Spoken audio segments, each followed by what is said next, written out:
Hey everybody, welcome back to the Film School podcast. Look, we're going to be talking a little bit about the Munsters trailer, and I want to say off the bat, I've been really looking forward to this movie. I have not been one of the ones hoping for this to fail, wanting this to be bad. I honestly think Rob Zombie is somewhat of an underrated director.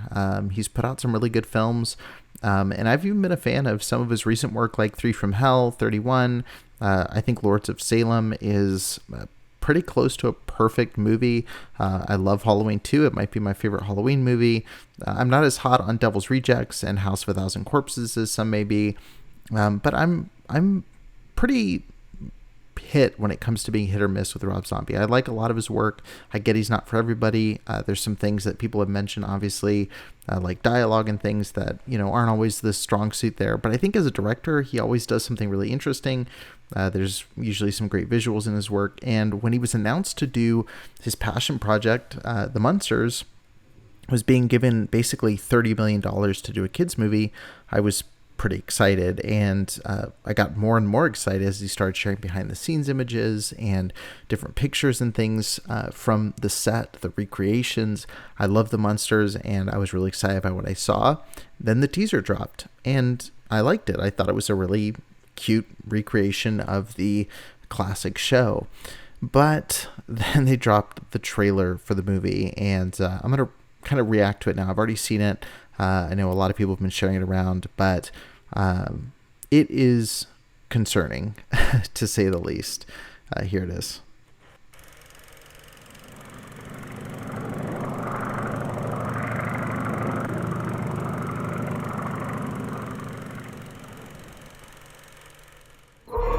Rob Zombie, the director of House of a Thousand Corpses, Halloween, and The Devil's Rejects, brings you the greatest love story ever told. So I didn't really care for the narration in this part, but I liked how they started with all these hardcore non-kids movies in his credits before diving into the trailer. But the minute it cuts into the first shot of the actual film, it just isn't landing on any level.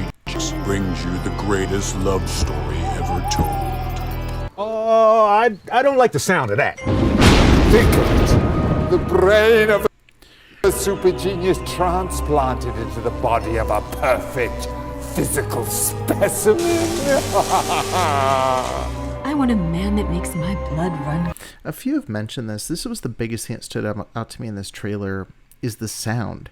The sound mix for the trailer itself feels like it's the on-camera microphone. Like it feels like they just threw a shotgun mic on the camera and ran with it. It doesn't sound like professionally mixed audio, and I'm hoping this is just something to do with the trailer being rushed, and this isn't what the final film's audio mix is going to sound like, but it sounds like you're recording on an iPhone and capturing whatever audio is in the room. It's very uneven. The greatest love story ever told. Oh, I don't like the sound of that. Think of it. The brain of a super genius transplanted into the body of a perfect physical specimen. Same thing. I mean, it's a $30 million film. Even some of the effects here, like the lightning and everything, look really janky. Like they just look like they're from like video blocks or something. I want a man that makes my blood Same run thing. cold. The audio is really rough, and honestly, I don't think Sherry Moon Zombie, I think she gets a lot of flack as well for a lot of her performances. I think she's not as bad as people say. I think, again, 3 from Hell, I thought she was really good in. I think it all depends on what she's being used in overall. But anyway. Man that every time he enters But I'm not my feeling her in crypt, this role. it's like a stake through my dead black heart. I can whip you up a humpy down in His the audio land. specifically. No. Remember what happened last time? He was battered. I'm gonna go. Okay. I'm looking for a vision, a queen, true love. What exactly do you want? Is Herman Munster in there? I knew the moment I laid eyes on you that you were special. I understand if you don't feel it. There's a couple things like this shot, that taken, like if I just saw this still, I'd be really excited. Like some of this stuff looks really inventive and fun, but in motion with the sound, the soundtrack, the mixing, it just, none of it goes together. It seems very, I don't know, it just seems very You don't feel the mixed. same. I'm just in a the quality regular gal levels. living a boring, normal life. And a lot of this stuff, like the composition's okay, but people have said it feels like a college humor sketch more than it does a throwback to the original television show, and I absolutely feel that. It looks like it was shot on just digital. It doesn't have any filmic elements, which is very weird considering zombie stuff all has that grainy aesthetic, which maybe he's just doing the polar opposite of what he usually does, trying to branch out of something new, but it's really working against the film. If there's one thing I know, is that the rest of the world melted away as soon as you appeared in my life. Again, rough audio mix. And Miss Lily is truly in love. Not sure what I think of. Come on. I'm not sure what I think of Jeff Daniel Phillips' Frankenstein just yet. The You voice know, isn't working and I for me know either. that we gotta get rid of that bozo Herman Munster.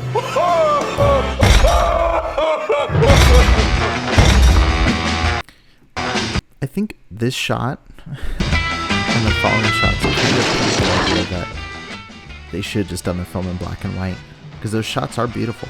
The contrast, it looks really good. But man, whenever it cuts into the new stuff for the trailer, it does not look right.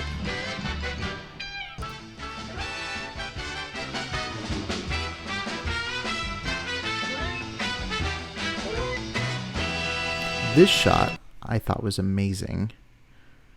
I really love this shot. This is great composition. Love the clouds and everything. This is the look that I was hoping for to be consistent. There's a couple shots, like if you freeze frame a bunch of shots in this trailer, they can look good on their own.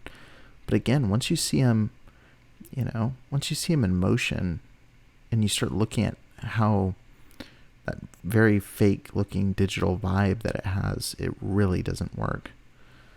But anyway, so I love this shot here. Greetings from Transylvania.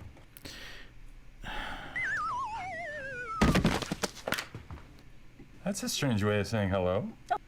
I guess we're gonna have to get used to it. Yeah, man. I'm concerned. It appears it's dropping straight to Netflix now. What are your thoughts? I mean, for those that have watched the trailer, is there anybody out there that has a positive spin on this? Because I have to agree. I mean, I watched John Campia's video. I mean, I have to agree. It's one of the worst trailers from a major studio that I've seen in a long time. It feels very amateurish, which is something that even detractors of Zombie, I mean, he always stretches a dollar a long way in his films. And I'm kind of wondering where the money went in this production itself. But really curious to know your thoughts. And again, I think this is a great example of why sound mixes, why visual style are so important when it comes to making a film. And I'm hoping the trailer is just a really bad trailer and we're going to be pleasantly surprised by the movie. But let me know what you think in the comments below.